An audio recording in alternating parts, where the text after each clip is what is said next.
phơi chay cũng hơi miền chỉ là vơi đó là rau on và rau đập lơ đi xem bạn đạp ôn đang tao nào mà ngày cứ tới đo lên đầu tiên là chui thử ổi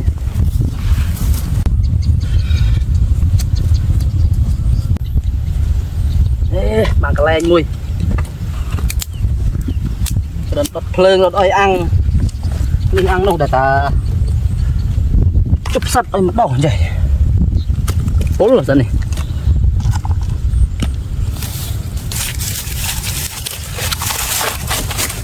lên cái xem lần chạy tí đạo rồi không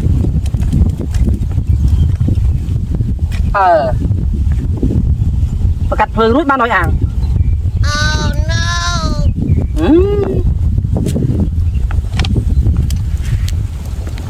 ồ này khứa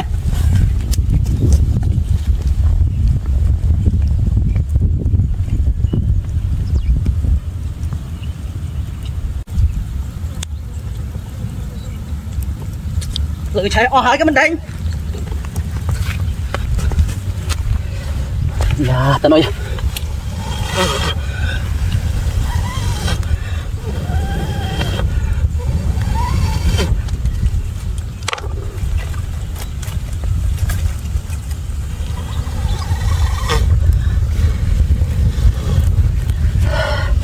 phần nào lo đấy sao nói chứ nó sao tay bị bệnh tôi ra cái mối chọc bạn đập lơi rút lên ba đôi ảng tận này rút luôn mà tê lại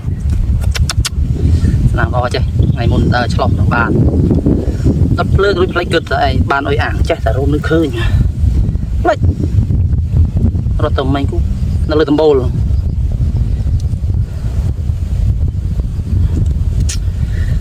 còn nãy nữa nha một tấn đằng thương mấy tí rồi cả đây tao đã ăn đi chứ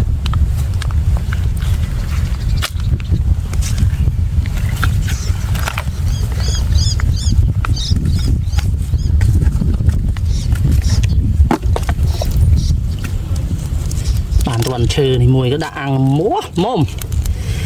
nãy là em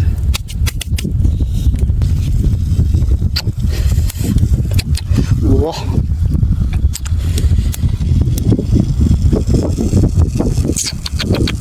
Chân lo đó đây này đang em thế đó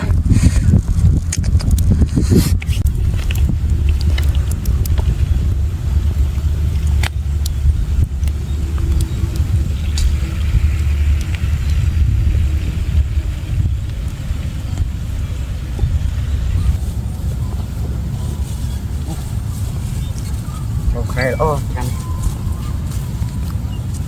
yeah bàn bột chanh nâng đi giết một bàn hộp đâu mình bàn ơi ăn đi cái này đâu à em ơi ui tay đâu cứ ơi ăn bàn đây ăn rồi đâu bọn vô đấy no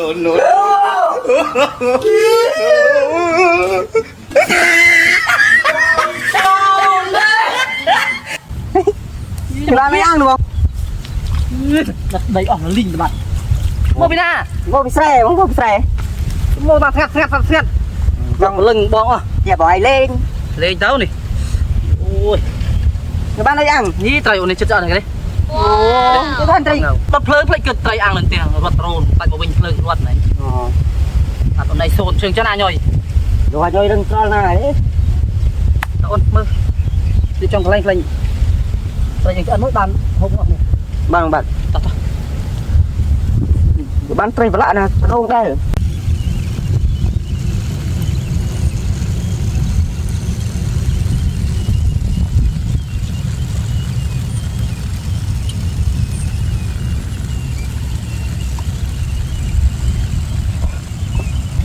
Anh đây nhón đi mà. Cái kia đánh. Đúng. mơ tuần này bà nói trai ta cho ăn cream pe ăn chanh thì đó nó cái đấy chứ nó ý để bạn tuần nào play bên này rồi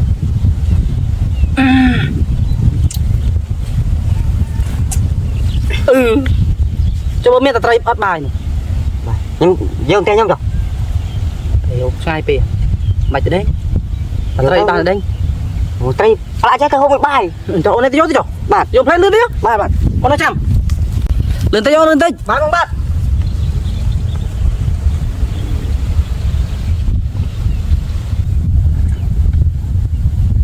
xùi ra ông đây vô bài cấm đằng đó này nè bài cho xong phơi gì ạ ê Nico là vơi bài nó nơi nè và coi này mở tao có mua tray này ta lâu này du pế đạ bên này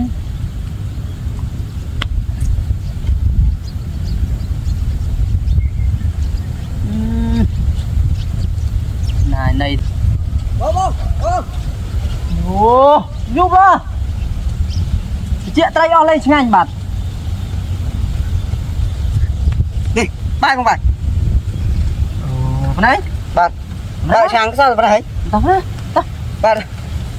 lấy ba đây ổn ta chưa ba không ạ tao hay tìm nó rồng bao giờ mất đi chạy chung đấy cuối còn cuối này cho tao con không mẹ tật đấy này hơi ở liệt ba nữa đây cần nộp vào đâu đấy ăn đều tao vẫn từng lấy cho ăn cho tao bắn đinh thà về chai nhá bạn ăn cho lúc bắn đinh thà về mưa tàu thuộc cân là hiệp đây về bài chọc lại thủ bắn chìm ôi ăn có đừng chết còn chân ăn rất là tay nhập mở lên đâu có tao rồi đó là tây đó là đâu bằng tay lá có thể bóng nhân tư rồi tay lá đánh thả lên tư rồi hả vì miền ơi lá tây này tay lá tay này tây ní bằng liên tư rồi hả bằng vô một ăn vô đấy tay lá lá tê tây ní tây bằng liên tư rồi hả bằng vô tao ăn vì lá vì nào vậy tay lá tay gì là ngày men thả tây bao lá tê hộp hộp không em con cây tha tay đi lá ơi vì biết lá ơi lá đi trên ra giúp tôi chứ mình xuống trong tay lại không liên tư là sát vô mà ăn ấy tay lại mơ tao cũng vùng tao nóng khoảng tay cho tay lại bên đi chơi coi vậy tao tôi nói chơi nè tôi tay lại liên tư là rồi tao dây bên ngay tôi tay lá vào đây đó tay lại nó bóp ra phải tay lại tê tay đợt đấy là nó tay lại mày bên đây rồi tao không biết đâu phải ổn không mày là chú ơi bạn nó tiền này đấy chuyện nào nói chuyện nào em mày đang đây tôi ông sai ông vô cắt được câu thứ nào thằng bên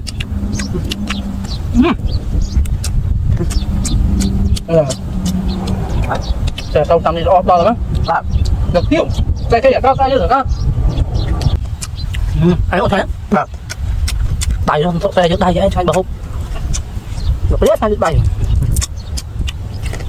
à thì mình bài cái rau đậm gì vậy thế ở đây thì không chuyện đâu nói cho anh men một men rồi mà tôi tay lạ nằm trên phơi bên ngay có ban tôi cho tay lạ đầy lại đấy đây con liêng là sao rồi đặt chân căng đâu không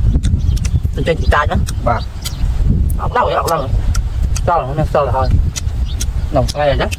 buộc sang cầm tiệp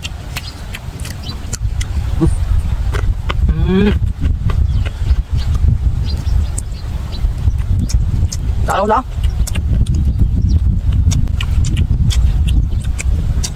là cái gì nữa thầy lại thì nghe cho ăn phải cho tránh bà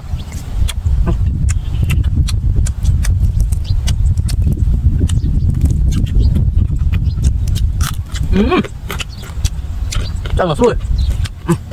nó rút nhau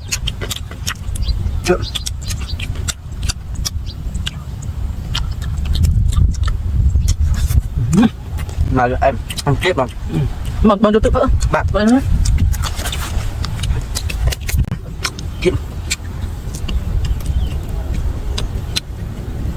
bong vô tích chú mình bong